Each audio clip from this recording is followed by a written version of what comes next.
Americas. They are an international firm that does desal facilities all over the world, and our contract is for $55 million.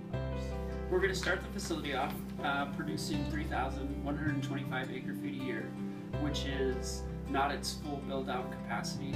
We didn't want to, I guess, overdevelop the supply at this time. I mean, there may become a time, particularly as a regional plant, that would be valuable. At that capacity, it will be about 30% of our demand. And one of the key things that the city, after the last drought, it ended in 91, 92, the city was very focused on diversifying our supplies. So instead of all in one basket like we had, we were very dependent on local surface waters. We started to diversify. We really developed a pretty significant recycled water distribution system, and we use that for watering pretty much all the parks in town and most of the schools. And then our big commercial, like the hospitals and other things, get recycled water. All of our golf courses get recycled water. And so continuing to kind of develop that, desal was part of that supply diversification.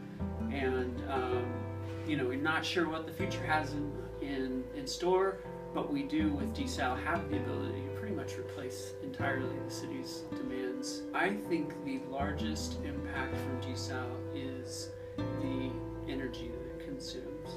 I think I've done a lot of studying up on the ocean impacts, both from the intake and from the discharge, and I feel fairly comfortable that the impacts are minuscule, but I do think the energy impacts are significant.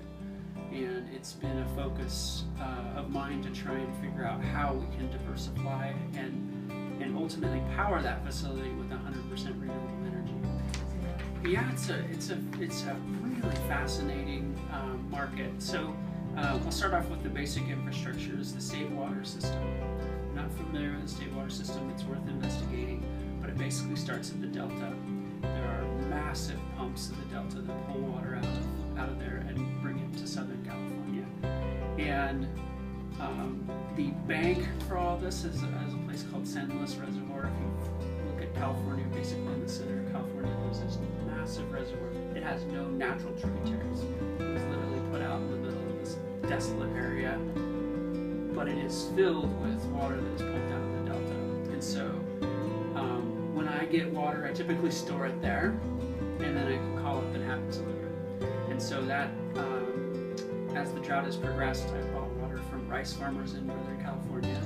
So I had a guy very similar to a real estate broker, he was a water broker, and he approached a bunch of farmers up there and said, hey, I have got someone who's interested in buying water.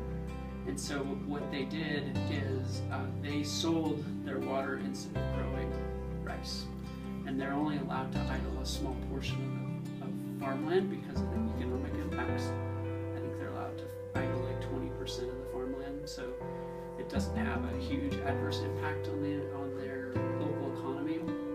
But these farmers basically decided not to grow rice and instead sell the water that they would have used for that rice. And so I buy that water. It needs to pass through the delta, and there's a tax on passing water through the delta, like an environmental tax. So I lost about 30% of the water that I bought had to stay in the delta. So it came down the Sacramento River, and I lost it in the delta. I only got to take out 70% of